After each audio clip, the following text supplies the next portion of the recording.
સનાતન હિન્દુ ધર્મમાં પૂજાપાઠનું વિશેષ મહત્ત્વ હોય છે, પરંતુ પૂજાપાઠ કરતી સમયે એના નિયમો ધ્યાનમાં રાખવા જોઈએ. ત્યારે પૂજા સંપૂર્ણ માનવામાં આવે છે. જાણ્યા અજાણ્યામાં લોકો પૂજા દરમિયાન ઘણા પ્રકારની ભૂલો કરે છે. મિત્રો, આજનો વિડીયો અત્યંત મહત્ત્વપૂર્ણ છે, માટે વિડીયોના અંત સુધી અવશ્ય જુઓ. મિત્રો, જો તમે આવા વાસ્તુશાસ્ત્રના બીજા પણ વિડીયો જોવા માંગો છો તો આ ચેનલને લાઈક કરીને સબસ્ક્રાઈબ અવશ્ય કરી લેવું, જેના કારણે પૂજાનું ફળ મળી શકતું નથી અને પૂજા અધૂરી રહી જાય છે. જો તમે ખોટી વિધિ અને નિયમો સાથે પૂજા કરો છો તો આ દુર્ભાગ્યનું કારણ બની શકે છે. પૂજા માટે જરૂરી આ વાતોનું ધ્યાન રાખો.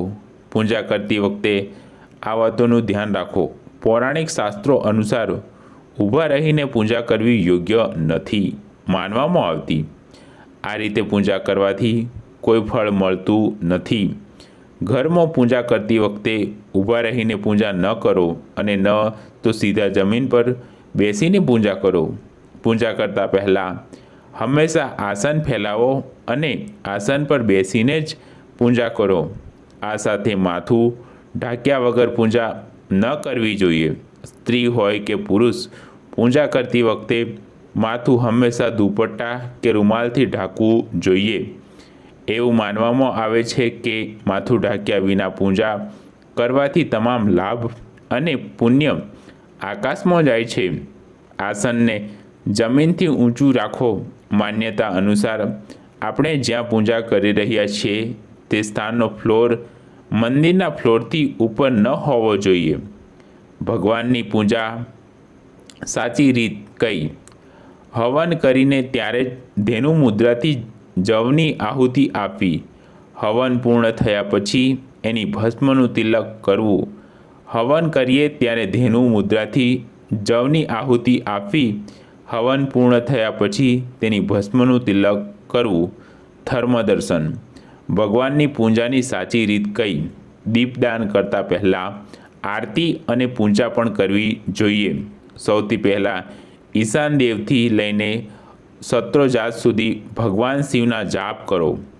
પ્રથમ આવરણમાં હૃદયથી અસ્ત્ર ન્યાય કરીને પૂજા કરો.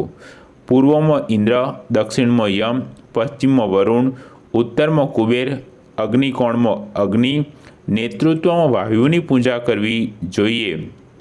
કમલની બહાર વ્રજાક્તિ શસ્ત્રોની પૂજા કરવી જોઈએ.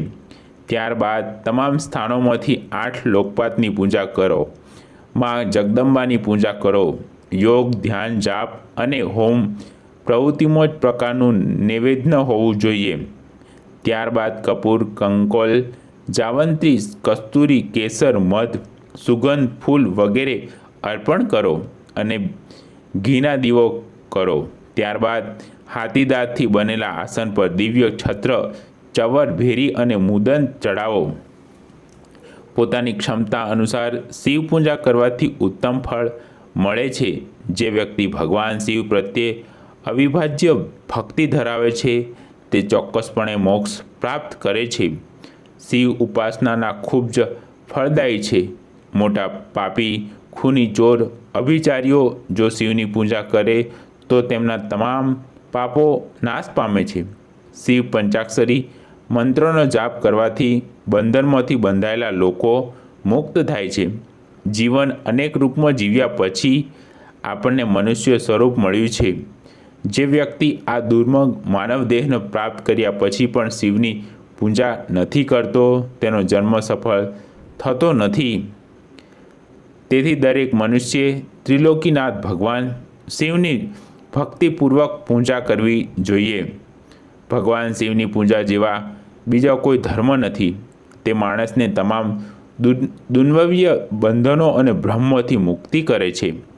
શિવની પૂજા કર્યા પછી વ્યક્તિએ તેને પરિવાર અને સંબંધીઓમાં પ્રસાદ વહેંચવો જોઈએ. હવન કરવાથી સાચી રીત કઈ? કુંડ, સ્થંડિત વેદી, લોખંડના વાસણ કે માટીના વાસણમાં અગ્નિની ક્રિયાઓ કરાય છે. એમાં પદ્ધતિસર અગ્નિની સ્થાપના કરવી જોઈએ અને પછી હવન કરવાનું શરૂ કરવું જોઈએ। સૌપ્રથમ કુંડ બનાવો। કુંડની આસપાસ 3 મેખલા હોવા જોઈએ। કુંડને ગાયના છાણથી લીપીને આગમાં ગરમ કરો અને પછી તેના પર વેદોક્ત સૂત્ર લખો। કુશાના ફૂલોથી કુંડને શણગારો। પૂજાની તમામ સામગ્રી ભેગી કરો। અગ્ન બીજ મંત્રનો જાપ કરી 3 વખત કુંડની પરિક્રમા કરો। પછી એમાં અગ્નિ પ્રગટાવો। ત્યાર પછી દક્ષિણ દિશામાં શિવની પૂજા કરીને મંત્રોચ્ચાર કરીને ધીમા ઘીનું મુદ્રા બતાવીને જવને ગરમ કરીને અર્પણ કરો। ત્યારબાદ અનુષ્ઠાનની સિદ્ધિ માટે બીજ મંત્રો સાથે હોમ કરો। આમ કરવાથી શિવાંગી સંપન્ન થાય છે। ત્યાર પછી ભગવાન શિવના અર્ધનારેશ્વરી સ્વરૂપનું આહ્વાન કરીને તેમની પૂજા કરો। પછી દીવો કરીને સમબુદ્ધિ સાથે હવન કરો। દીવો અને ઘીની આહુતિ આપો। ધીમા ઘાન જવ સરસવ અને તલ મિક્સ કરીને હોમ કરો। પછી 3 પાશ્ચાત્યિત આહુતિ આપો।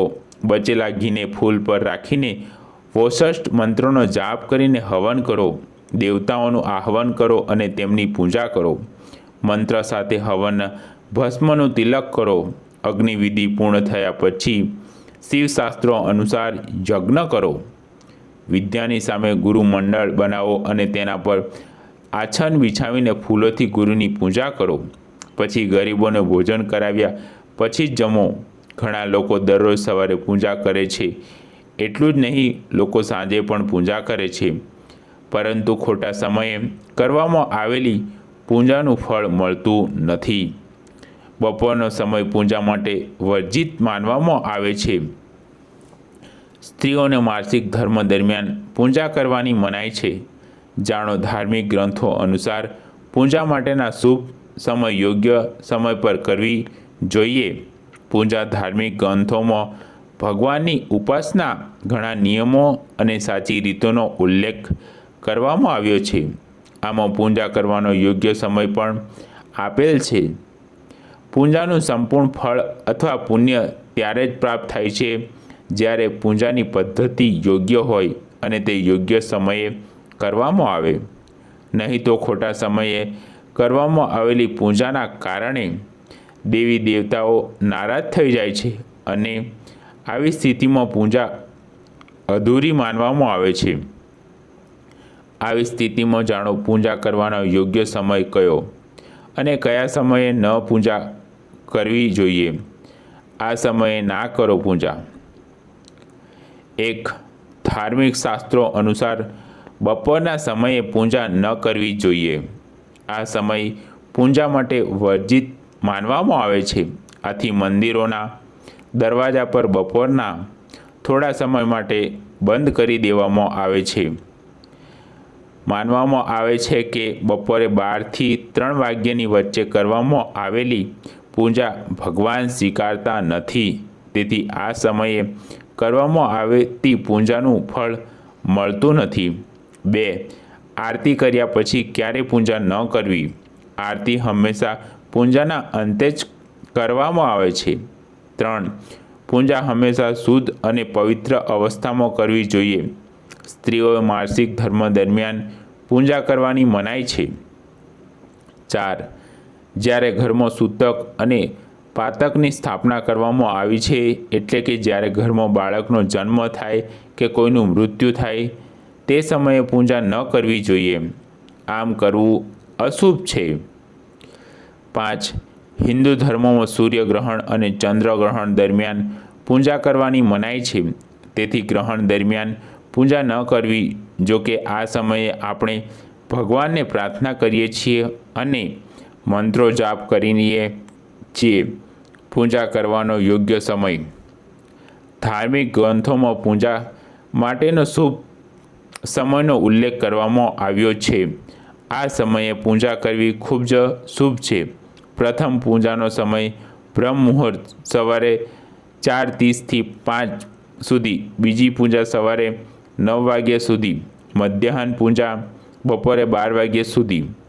સાંજની પૂજા 4:30થી 6 વાગ્યા સુધી શયન પૂજા, 9 વાગ્યે વાસ્તુશાસ્ત્ર અનુસાર પૂજા દરમિયાન તમારું મુખ પૂર્વ કે ઉત્તર તરફ રાખો. પૂર્વ દિશા તરફ મુખ રાખીને પૂજા કરવી શ્રેષ્ઠ છે.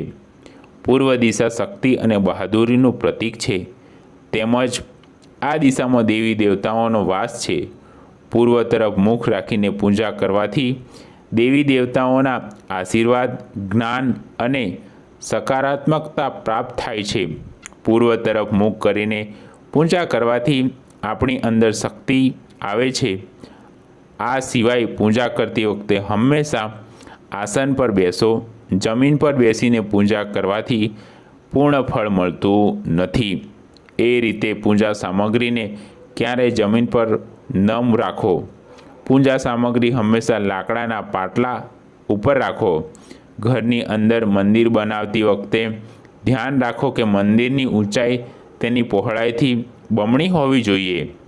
ઉપરાંત મંદિરની નીચે, ઉપર કે બાજુમાં કોઈ શૌચાલય ન હોવું જોઈએ. તેમજ સીડીની નીચે પૂજા રૂમ ન બનાવવો જોઈએ. આમ કરવાથી ઘરમાં મોટા પ્રમાણમાં વાસ્તુદોષ ઉત્પન્ન થાય છે.